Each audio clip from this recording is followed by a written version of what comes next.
Welcome to this Fluvi video. Today we'll be showing you our inventory management features. There are three features or pages specifically that I want to show you today. First is the inventory page, then we'll move on to the inventory planner page, and then finally the inventory demand reports, which we find under reports. So on these three pages, in these three features, you'll be able to see your inventory levels visually. You'll be able to determine how many units to order and when you're refilling your inventory, and then create a report to see your inventory demand needs in bulk. But first off, we'll start off on the inventory page. On this page, we're mapping all of your products one by one. That's what we see here in this timeline. So over here, this dotted line represents today's date, and out to our right, we see about 3 months ahead in time. Currently, it's the 17th of July.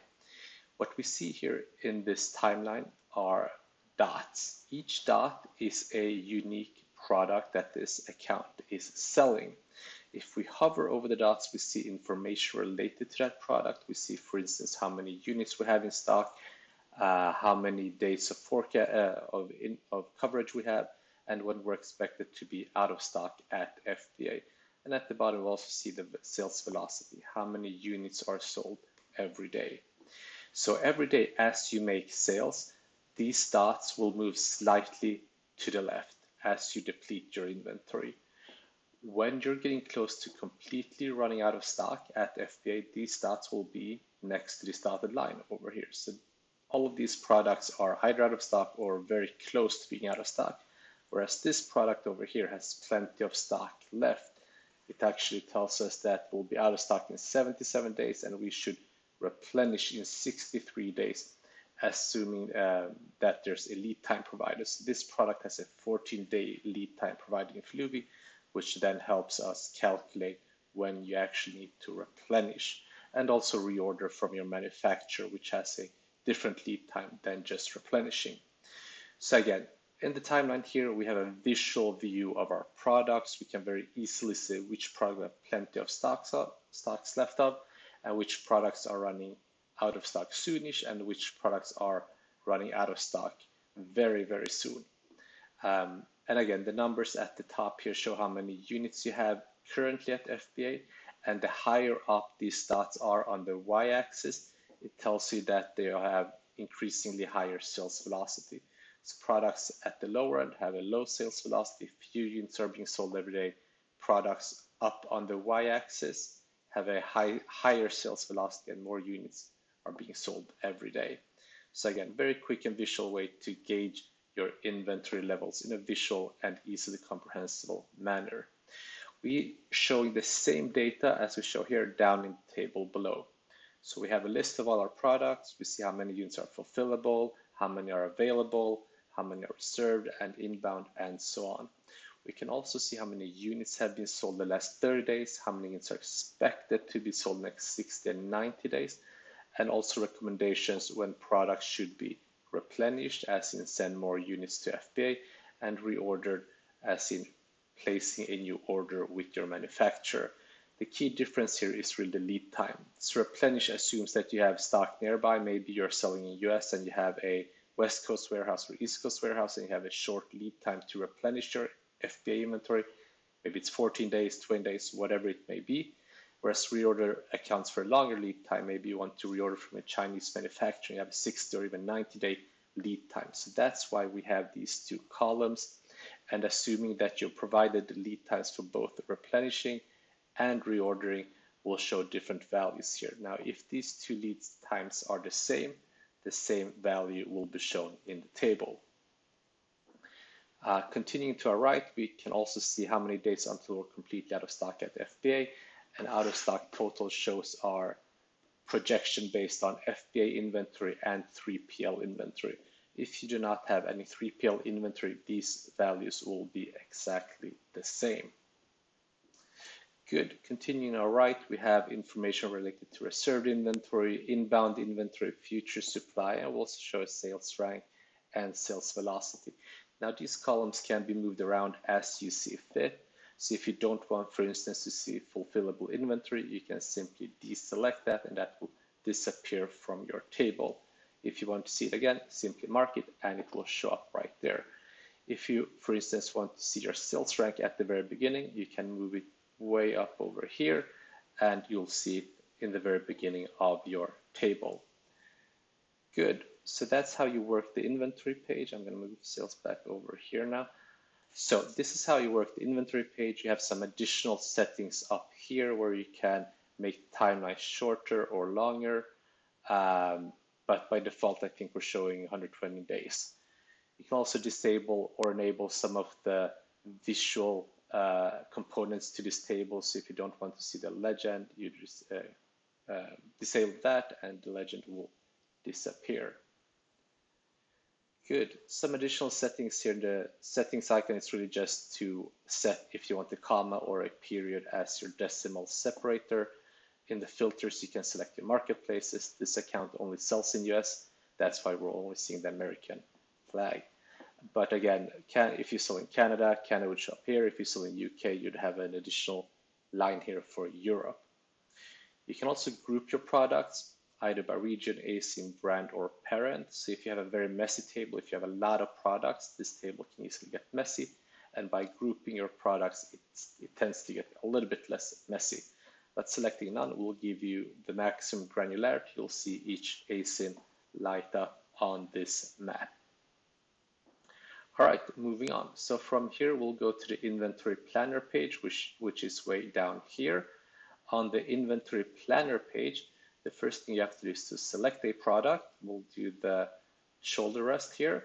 And immediately, Fluvi will calculate how many units you need to reorder on what date based on the coverage of days you enter here and based on the lead time that you enter here.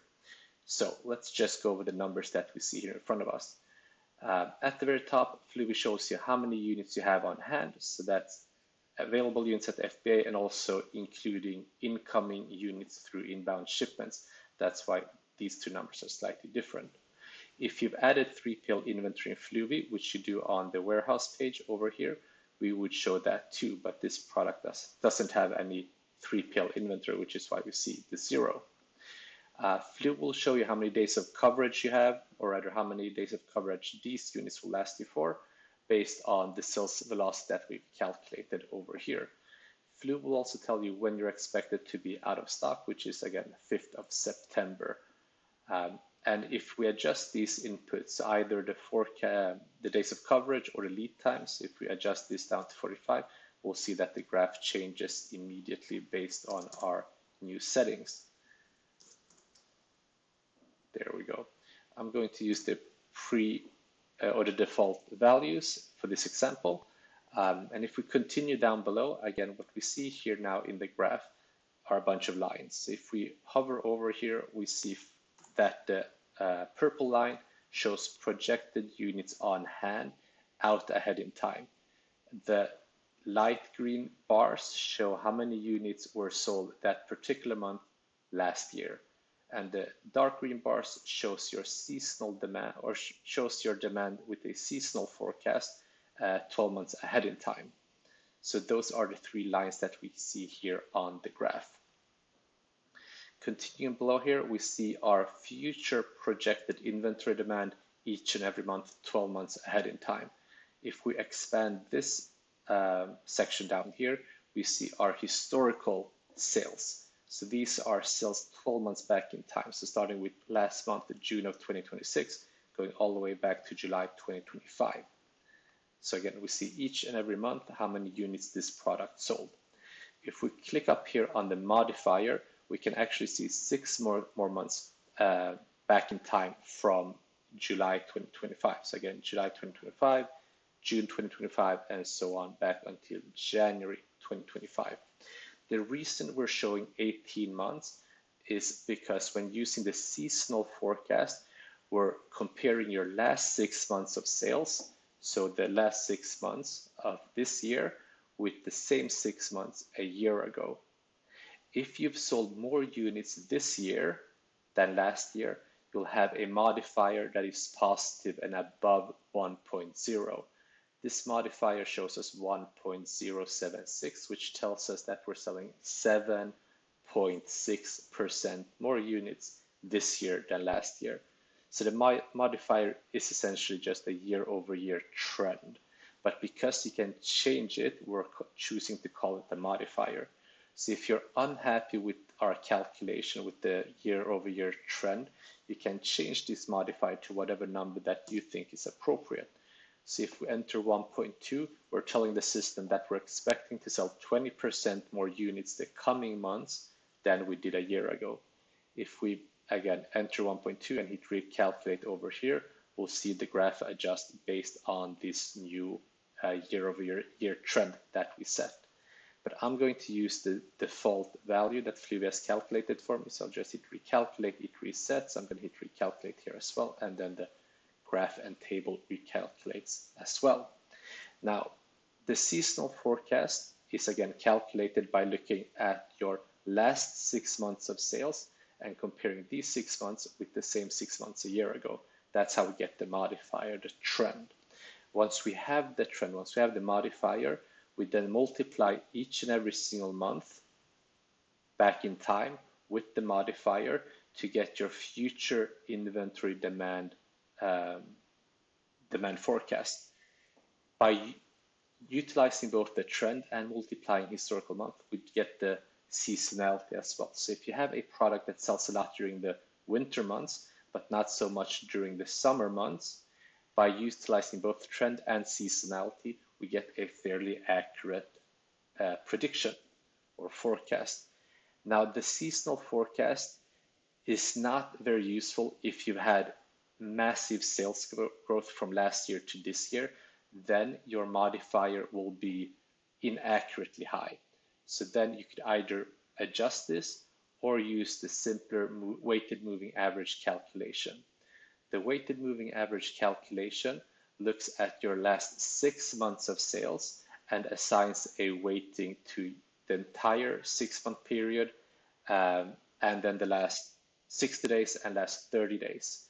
So there's a slight bias to the more recent months, but again, we're looking at 6 months of sales in order to calculate your future demand. And as you see, the demand is constant using the weighted moving average formula because it takes account your 6 months of sales and then determines what your future forecasted demand will be based off of that. It doesn't take seasonality into account. This formula is good if you're looking for a rather short-term forecast and if your historical sales, at least over the last 6 months, have been fairly constant. Then the weighted moving average formula is preferable to the seasonal formula. And again, if you've had inconsistent inventory levels over the last 18 months, then again, the seasonal formula might be inaccurate because it doesn't account for your out of stock days. You have to do that manually. So to give an example, we see here that we have pretty consistent sales with 1,000 units, pretty much 1,000 units, 600 units, 81 units, and then back up to 700 and nearly 700 units. So this tells me that in March of 2026, we're probably out of stock for a while, or we had some other issue with the listing. But our seasonal formula just accepts this number as the truth and uses this for the forecast. Now, if you know that this number is inaccurate, you can change it down here. And another thing, the graph will also give you a hint. So if you hover over here, it tells you that the previous year you only had 81 units in stock in average for the month of March. Now, if we're selling 1,000 units per month, 81 units is a stock out. Even if you may have had some units at the start of the month or at the end of the month, your average number was 81 for the month, which is far, far below what we're actually selling per month. So if we know that we've been out of stock, we can actually adjust up these numbers. So let's say that in February, I think a more accurate number is around 800, or let's call it 802. Then I can add 200 units here. And let's say that I also want to have Sorry about that. I also want to have 800 units in March or around 800. So then I could add 720 here. If I then hit, we see immediately that the graph changes. Let me show that again. So if I remove this, the graph changes downward. If I add my 720 units, the graph changes up. And if I recalculate, again, the graph will now utilize the combined value that we see here. So 802 units and 801 units in this example. And this will hopefully give us a better calculation or better forecast. That's the idea. Now, a couple of things here. So again, the purple line tells us the projected units on hand if we follow the Fluvi recommendations. So at the very top here, Fluvi tells us that we should place a new order for 3,141 units on the 21st of August, and assuming a 14-day lead time, that order will arrive at FBA the 4th of September. So over here, this is where the stock arrives. So here we see that we had some inventory here, we're depleting the inventory. Here we have new inventory, so the purple line shoots up, indicating that we have a good amount of inventory.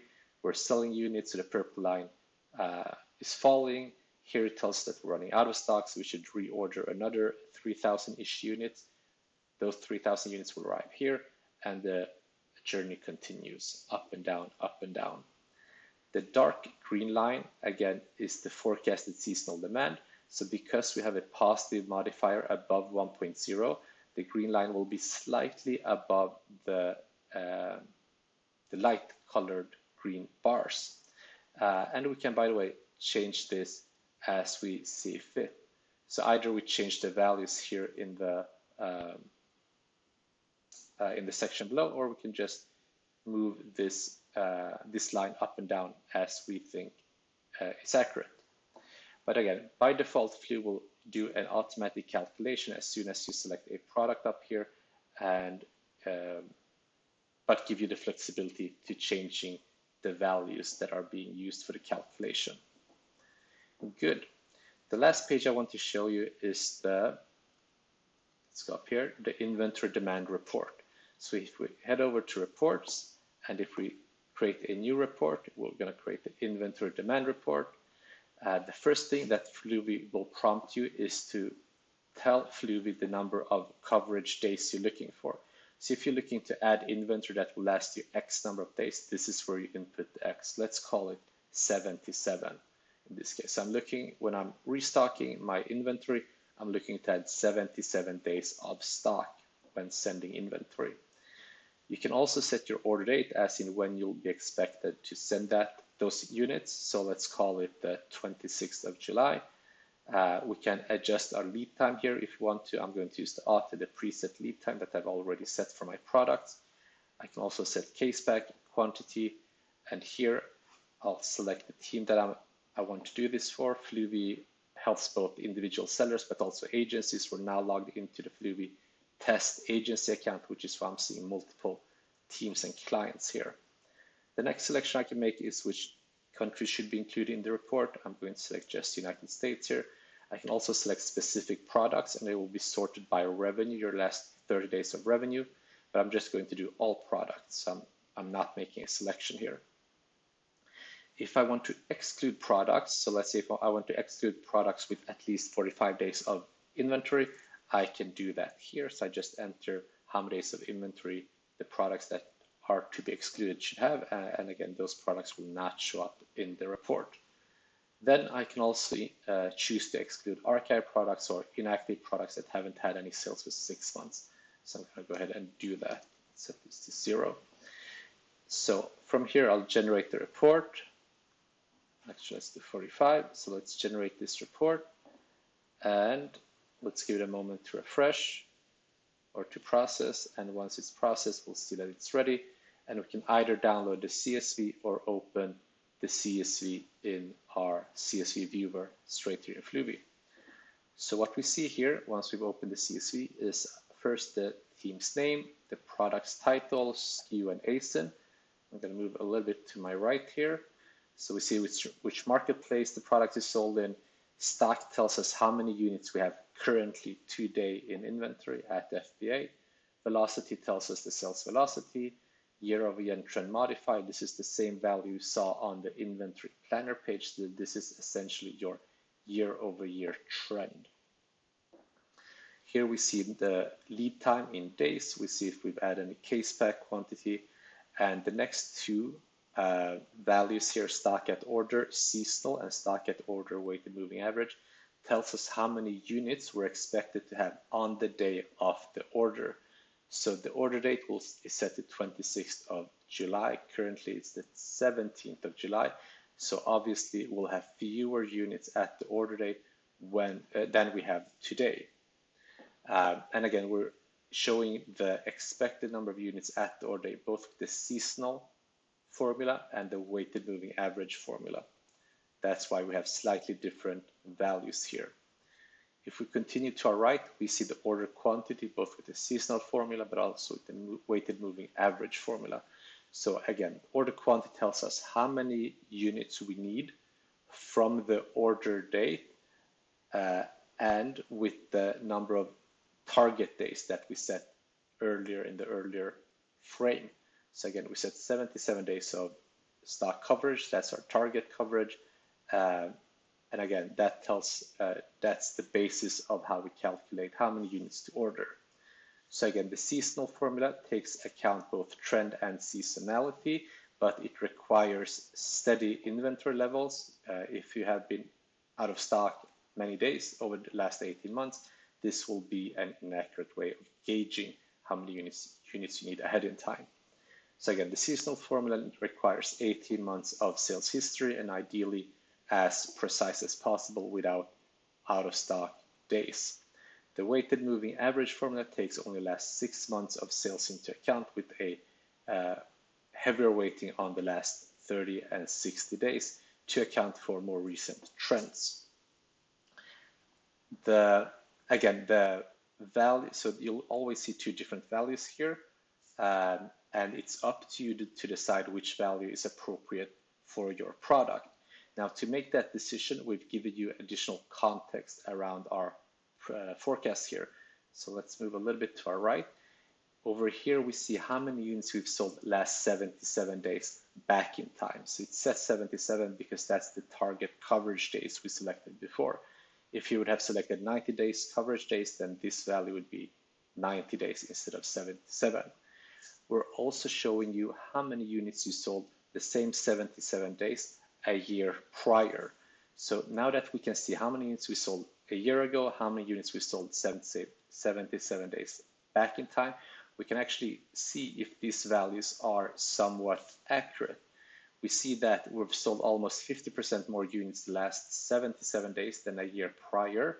So probably, or by all accounts, it seems like our trend is positive. We're selling more and more units every month. So we should probably aim for a value that is higher than this. Again, so the weighted moving average value would be less ideal in this case, and the seasonal forecast value would be more ideal. Taking the next product as an example, again, our trend is up, so we sold a lot more products this year than last year, but still the values here are pretty much the same. This tells me that we've had fairly big growth the last 6 months. That's why, again, the weighted moving average takes that into account, while the seasonal formula, which looks at trend, reflects that, again, while we're growing, we're not growing very, very fast over the last year. So same logic applies to all other products. And to give you even more confidence around our forecast, in addition to the past sales, we're showing you month by month how many units were sold 18 months per month back in time. So we see all the way back to January of 2025. Here we see how many units were sold each and every month. And if we continue to our right, we're actually seeing how many units Fluvi is estimating with the seasonal formula that will be sold each and every month, 6 months ahead. So this is, again, to give you confidence around our forecast. If you see, for instance, here that you've had some months where sales have been lower than expected, then you can manually put a manual touch to our forecast and adjust up the quantity based on what you think is appropriate. But the idea here is that with this report, Fluvi will tell you clearly how many units you've sold in the past, how many units you're expected to sell in the future, and we're giving you two different values to give two different recommendations, one based on seasonality and trend, looking at 18 months of history, and one based on moving average, looking at 6 months of sales history. Now this report can then be downloaded as CSV, and from there you can plan your actual purchase order and then send that to your manufacturer. If you want to make any changes, obviously in the downloadable CSV, you can edit that as you see please. You can work with it offline, or you can send it to your team members. So that's how Fluvi's inventory management features work. Again, we start off on the inventory page, then move to the inventory planner page, and finally we ended on the reports page, creating an inventory demand report, which shows the restock recommendations in both with a couple of clicks. That's it for today. If you have any questions about Fluvi, feel free to email us at support@fluvi.com or go to fluvi.com to either send us a message or book a live demo. I'd be happy to show you all the features that Fluvi has to offer. There's about 20-25 different features, as you can see here on the left-hand side.